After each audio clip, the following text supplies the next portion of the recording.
Hello friends, NEET 2016 kinematics का ये सवाल जो हमारे स्क्रीन पर है, इसमें मैं आपको ये बताना चाहता हूँ कि कौन से फंडामेंटल्स का यूज़ हमें करना है।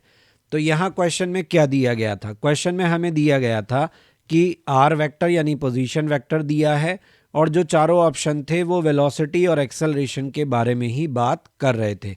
तो सबसे पहले आपको जो पोजीशन वेक्टर दिया है उसे देखिए, cos omega t x cap plus sine omega t y cap.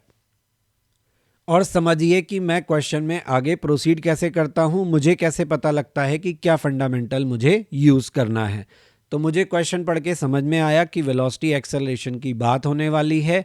Are मुझे फंक्शन ऑफ टाइम दिया है। तो जब हमें position vector function of time दिया हो तो सबसे पहली चीज़ जो हमें करनी होती है वो होती है डिफरेंशिएशन।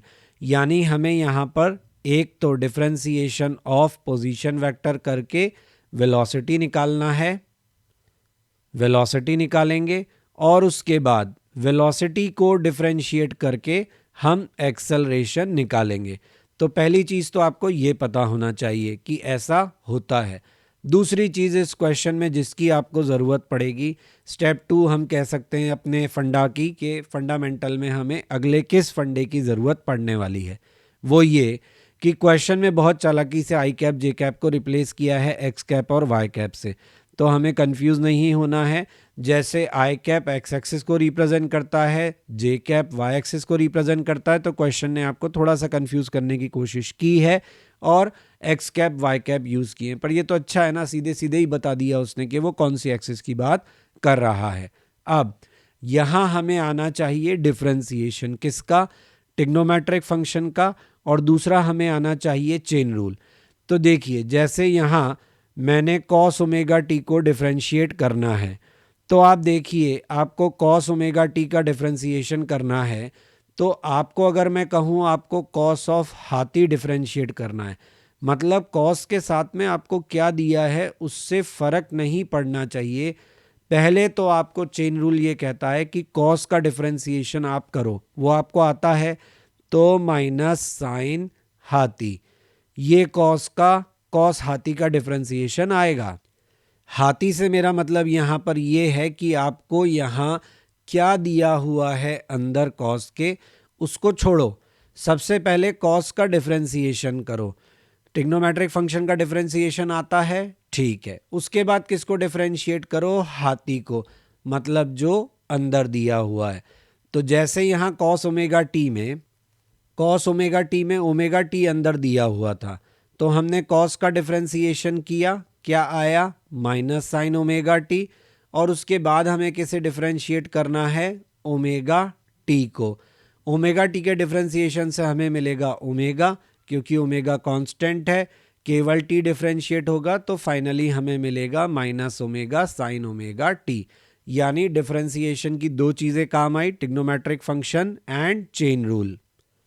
जो तीसरी चीज़ क्वेश्चन में आपसे एक्सपेक्टेड है, जो तीसरा फंडामेंटल आपको पता होना चाहिए, वो है condition of two perpendicular vectors. दो वेक्टर्स को परपेंडिकुलर कैसे प्रूव करते हैं ये आपको अच्छे से पता होना चाहिए। यानी A vector perpendicular to B vector है तो इसकी क्या कंडीशन होती है? सबसे बेस्ट कंडीशन जो वेक्टर्स में हमें दी हुई है वो है कि इन दोनों का डॉट प्रोडक्ट क्या होना चाहिए? ज़ीरो होना चाहिए। तो आप यहाँ से इसको सॉल्व कर लेंगे।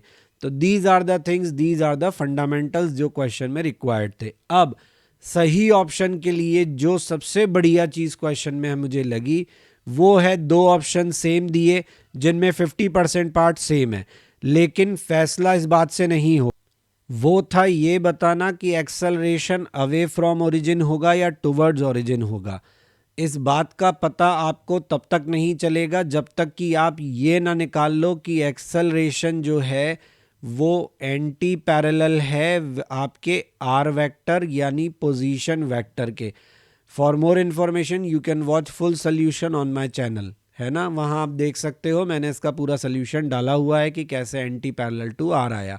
इस वीडियो का मकसद मुझे आपको ये बताना था कि किन फंडामेंटल्स का मैंने यूज़ किया है, what's the thought process behind the solution of the question. I hope you will understood now. और अब आप समझ गए होंगे कि किस तरीके से मैं सोचता हूँ, किन फंडामेंटल्स को मैं अप्लाई कर रहा हूँ सोल्यूशन में और कैसे मैं सही आंसर तक पहुँचा। आपको अगर फुल सोल्यूशन देखना है तो वंस अगेन आप मेरे चैनल पे जा सकते हैं